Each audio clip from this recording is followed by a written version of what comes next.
Hello, Taurus. It's umomgtarot, and we're doing the Who's Planning on Reaching Out tarot card reading today. And here is the astrology reading cards I'm going to use to carve out the personality of the person we're talking about. And then we're going to get into a tarot spread. Hey, bada boom, bada bing, let's do this. Your first card, Taurus. Who's planning on reaching out, Taurus? This person is giving us Leo energy. And so the energy is flamboyant, dramatic, proud, and passionate. It focuses on the importance of self-belief. So we get that vivacious Leo energy from this person. Okay, there's a little bit of pride in there, but let's not go too deep into it. They're also giving us Scorpio energy, and this energy is intense, masterful, thoughtful, magnetically charming, but also secretive and possessive. Okay, so Leo and Scorpio energy not bad, not controlling, but I'd say there's a little bit of power in there with the Scorpio energy that makes them go, okay, well, you got to be loyal. And baby boo, Leo and loyal, Scorpio and loyal, it's becoming a theme here. This person is meeting themselves somewhere where they're like, they need loyalty and they give loyalty. Okay, that's a main issue right there. Then we have Gemini energy, and this energy is communicative, mischievous, lively, witty, and informative. Stimulating exchange is possible, and so we have a beautiful thing happening here. Okay, because the Gemini energy is very communicative, very good at that, but also it could be very persuasive, which is another thing that Scorpio could, use to their advantage, that energy. So this person is overall good at like showmanship, good at persuasive, just being a likable person when they need to be resourceful. And this person is also a leader. They have boss energy, so it's kind of like they handle things like pros. Let's see what this big energy has going on when it comes to you, because it seems like it's a person that has money in their pockets. You know those people that walk in, they got presents. It feels like one of those types of people. So let's have a look at this relationship reading. This is your special magical person. Let's see what's coming up. Okay, so the first card we have is friendship. We have the Page of Cups, which is it's a good omen. Yeah, sure. Page of Omens is giving us energy that this person is connected to their youthful energy. This also is here with the Leos. I feel like it's here with the Gemini energy as well, because it reminds you of your siblings. Siblings remind you of childhood, children, all that stuff. So this person has a friendship with you, or it's either that or they just come off as very friendly to you and very like familiar. But they also have a pure innocence that people connect with to them. And they seem like, they could be fun. Yeah, they could be fun. Now, Page of Cups does not rule out romantic gestures. This person might be very sweet, very endearing. And when I say childlike or youthful energy to them, I mean like, they got them puppy dog eyes. Or sometimes they'll just come in and be like, I brought you a chocolate bar. Like, they'll do something endearing that makes you go, oh, you. Okay, so then, let's jump out of that energy. We got the Queen of Swords with independence. This person is, although very sweet, very kind, this person is in control. They're giving us more of this Scorpio energy where they're very independent, very strong, very stoic, almost no nonsense, but I feel like this is an experienced individual. It is reminiscent to me personally of that Leo energy, when that single parent Leo energy. The Queen of Swords is like, you can't pull one over on me. I'm smart. I make conscientious decisions. This is not about emotions. This is about what needs to get done. They're probably the executors of justice as well. So, although friendly, although endearing, they're also very either by the book or very fair and straightforward. Okay, so let's keep going. Then we've got the Two of Wands, which marks progress. Okay, so we're making some progress. Maybe some of you guys know this about this person, that they may be very guarded, but they also have a ooey gooey center with the Page of Cups energy. But we see the duality coming in with the Two of Wands. Oh yes, progress. We just started. Ew. Stepped in something wet. It's gross. Anyways, the Two of Wands represents progress and action. The Wands energy means, I feel like, is there duality in the sense, because we do have Gemini, so it's twin energy, but is there duality in the sense of this person being like juggling their relationship with you? Is it both romantic? Is it working?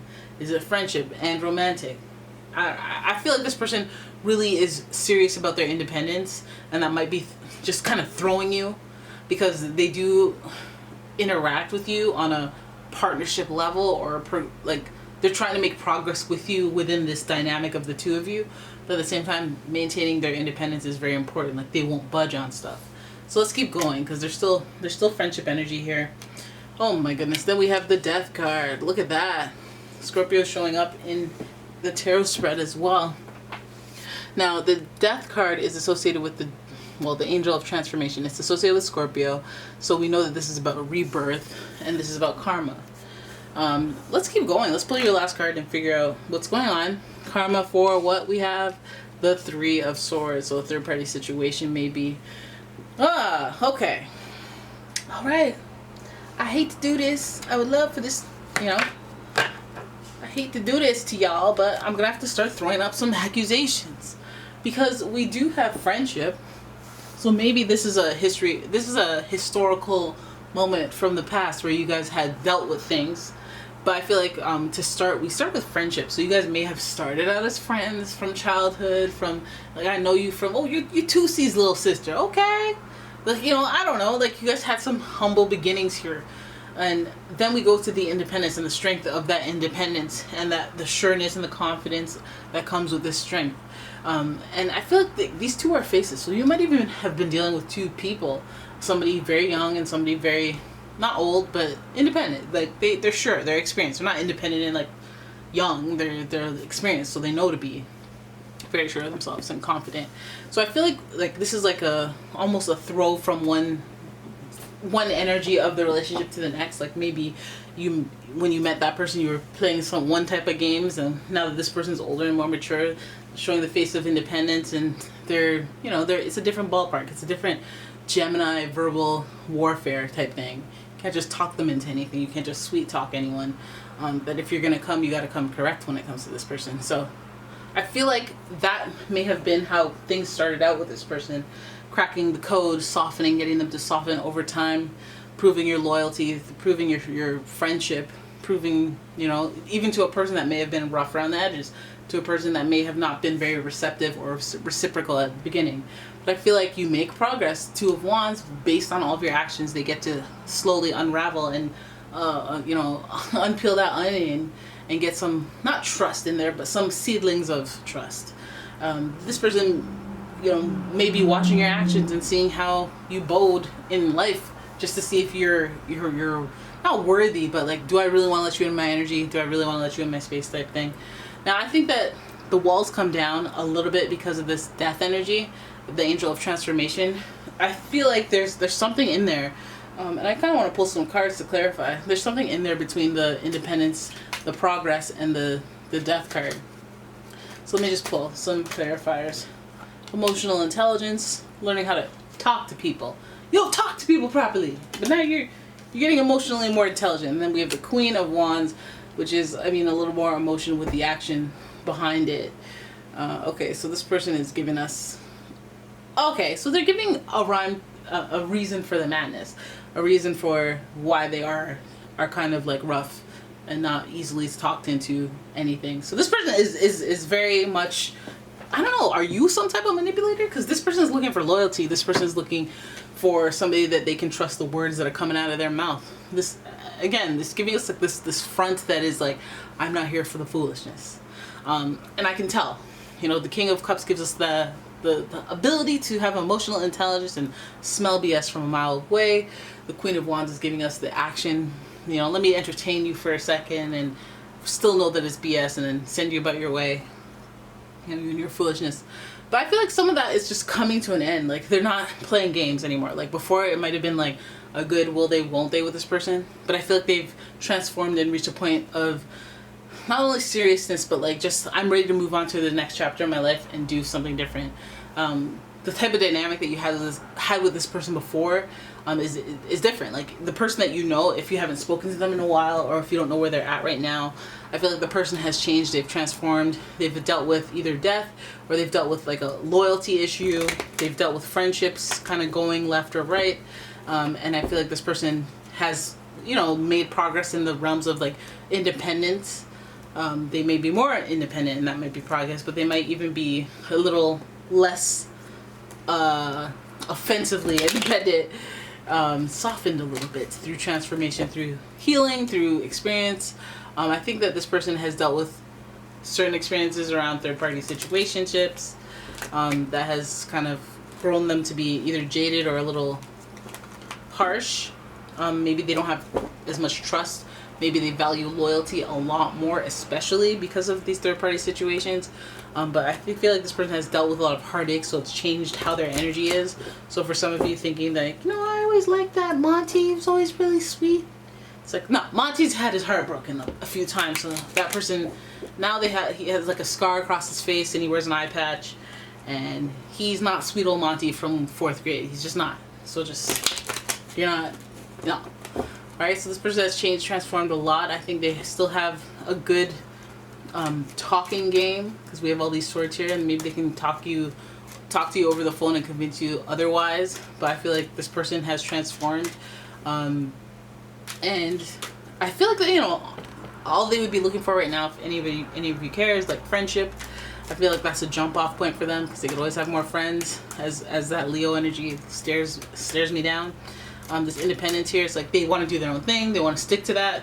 They only want what's worthy coming into their life because of all their experiences. They're wise. They're not here for the rah-rah, the small talk, or any of that stuff, but they're making progress as far as connections go, or maybe lifting the veil of trust that they don't have for people. I'm softening. But I think that what has deeply affected them the most is third-party situations. Third-party situations. There may have been more than one. You do see the King and Queen here. There might be something to that. King of Queens, maybe a water sign, Cancer, Scorpio, Pisces, and a fire sign, Aries, Leo, Sagittarius, has had a lasting or damaging effect on them and kind of facilitated that independence that will serve them, of course, but it's a jaded person. They used to be fun. They used to be friendly. They used to be fun and happy, and and then one thing led to another. Life gave them some transformation, some karma, some karmic things happened. Maybe they introduced third-party situations into other people's lives, and now it's being introduced to theirs, and they ain't taking it so well. All these things happening. So this person, it feels like they're kind of in a, again, transformational area where they need to kind of have that energy settle down. We're settling on a 3, which is uncomfortable. We need an even number to settle down.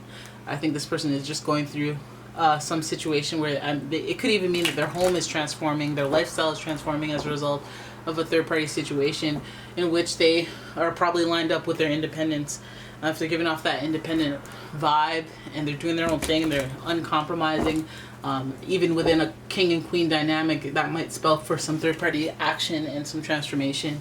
So yes, that is your person. They're dealing with a lot, and I mean, if you're part of it, if you're part of the third-party situation, and you know where you at, your position in this situation, but this is what they're dealing with right now. And so if you're introducing some of that type of energy, you may have your own reading for it. You may have your reasons. You may have certain situations that led you here. But this person is having a transformation, existential crisis, aka, because of it. All right, so there it is. That is your reading. I hope you enjoyed it.